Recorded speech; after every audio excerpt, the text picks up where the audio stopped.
Hello everyone and welcome back to The Hub. My name's Ashley Jones and I'm the Event Director of Marketing Showcase. And as always, this edition of The Hub breaks down some of the highlights from our recent events. And I'm super happy. We ran two brilliant events, one in Leeds last week and one in Birmingham. But this episode particularly is going to look at one of our brilliant presenters, Mark Worger. He runs a company called Martech3D. I've known Mark for a long time. He's a great guy and he's got lots of interesting insights on running business, but also specifically marketing trends, marketing strategy, marketing insights. Mark's company, Martech3D, is a 3D visualization, particularly for manufacturers and people with products creating 3D images really easily and beautifully. It's a really cool tool. If you're in that space, go and check it out. But what was brilliant is Mark took his background in some of these quite specific niches and brought fantastic analogies into how marketeers can build better processes throughout their marketing and how perhaps they may have failed in the past, but a positive outlook on it. It's a brilliant talk. We're taking the highlights from this one. Mark's speaking at lots of our events. If you want to come and see him live, I really recommend it. Let's get into it. Why am I talking about this? Well, in my day job, over the last 3 years, I've met with more than 500 marketers and marketing teams. And I've noticed a couple of things that have really bothered me. One is that these exceptionally talented and experienced people are being denied their budgets that they've been promised and that they've planned for. It's really frustrating.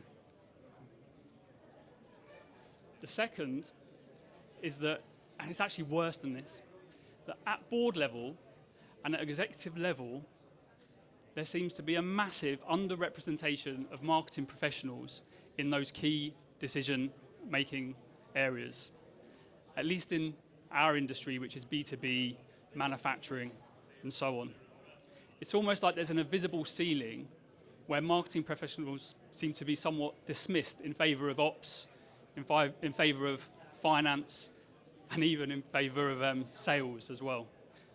So I've kind of committed myself to a little side mission, which is to help where I can. I've got kind of unique perspective that I've been the person who's submitting budgets as well as the person with the keys to the safe. Takeaway one, bit of a provocative one. Your processes are not good enough, but that's okay. It's like the kind of marketing anonymous. The first step is to accept that you have a problem. If you don't accept, then you can't identify what the problem is and you can't improve it. And the lean principle here is a commitment to continuous improvement. Sounds easy, it's much harder in practice. My tip here is to try and build a no-blame culture, a culture where you fix the process and the system, not the people. And the tricky bit here is you not only need to embed that culture amongst your direct colleagues, or if you're a manager or a director within your team, it's also embedding that culture and getting buy-in from the people above you, the people with the budget. They need to accept and be bought into the idea that your marketing operation and marketing processes are not perfect. They will never be absolutely perfect. There will be failures within the system. But because you have a rigorous commitment to continuous improvement, they can trust that your marketing operation will be running at an elite, at a world-class level, no matter the size of your organization. There's plenty of ways that you can embed cultural changes into your organization. Just a small story from us. In the last 2 years, 18 months, we've gone through a rapid period of growth. And what I found was, naturally within that period, a few small things were slipping through the net. And I felt that whether it was through complacency, whether it was through pressure, that the team weren't really taking the initiative, taking responsibility and accountability for those things. So what we did is every Monday morning, as part of the team meeting, I would ask everyone, and it would always start with me, to pick something, a mistake or an error, the bigger the better, that they'd done in the last week, and to share that with the team. We would champion and celebrate the identification of that error.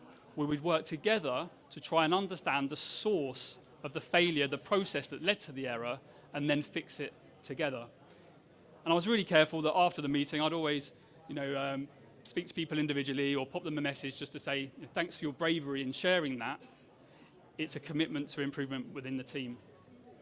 Not everyone wanted to do it as part of the team and sort of fess up in front of their colleagues, but you don't want to deny all of the colleagues the opportunity to learn from each other's mistakes. Takeaway 3. If the process changes person to person, it is not a process. Lean principle here is standardization and mapping. Mapping's pretty easy. Is the process documented? Is it mapped properly? Now, what Lean says is that variance creates waste. Variance creates inconsistency. Now, we're in a world where we have a product visualization platform, so creating product visuals. So if every time you create a batch of product visuals, that's happening in a different way, it's taking longer, sometimes taking shorter, sometimes costing more, sometimes costing less. That's what we call in Lean variance, and it's a problem. The tip here is just to ask yourself, if a key person in that process leaves, can their replacement, whether it's internal or a new person, come in and run the process in the same way? If not, and that's not possible within the process in your mind, you get a 0. If they can and everything's beautifully mapped and documented, and they can come in and run the process tomorrow, you get a 2. What we often find is standardization locally. So whether that's in a local team, and then you've got a global team who are doing different things in different teams, or whether it's even within your team, different people doing things in different ways, their bit is standardized, but it's not standardized across the board. All of that leads to variance. All of that leads to waste. Every handoff is a delay. I think where marketing, we're extremely inclusive usually in the way that we run our teams. So what ends up happening is you often bring in people that you think might be needed for your process or your project. The problem with that is it creates additional layers, additional steps you don't need. It creates additional approvals, and all of that is waste. So in Lean, we're obsessed with reducing waste wherever you can, of having a frictionless process. We're obsessed with flow. The flow of movement, of output, from the beginning to the end. So the tip here is quite a simple one. When you set up a process or a project, start by asking, what's the absolute minimum number of people that I can include to deliver this process successfully? Start there. Don't start by bringing everyone in. Then, another principle of Lean, you test the simplest path to get the outcome that you want. You test and simulate. You only bring in new people when there is a clear gap in what you're delivering. But you start with the principle of minimum viable people. So the process in your mind, if you have multiple people involved in that process that don't really need to be there, that aren't really adding value, and that's systemic across your process, it's a 0. If it's already running as tight as it can run with the minimum number of people, the minimum number of steps required, then it's a 2. And if it's somewhere in the middle, you get a 1. This one I love. I love this. It's controversial, especially in marketing, where we obviously are proud of our creativity, and creativity doesn't always appear to come from demand in the same way. The Lean principle here is pull. If you create it before it's needed, it will not be used. Now, the way that Lean works here is that there must be a really clear demand for the output of your process to make the process worthwhile and even bothering with. So, in the world of product visualization, if your customer is not buying a product because they don't have a product visual of the product, that's a clear need.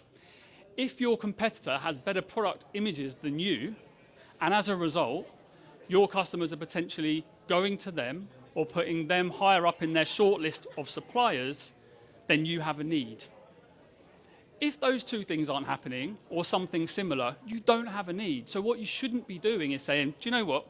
I think we should have some really nice product images. I think we should do an animation.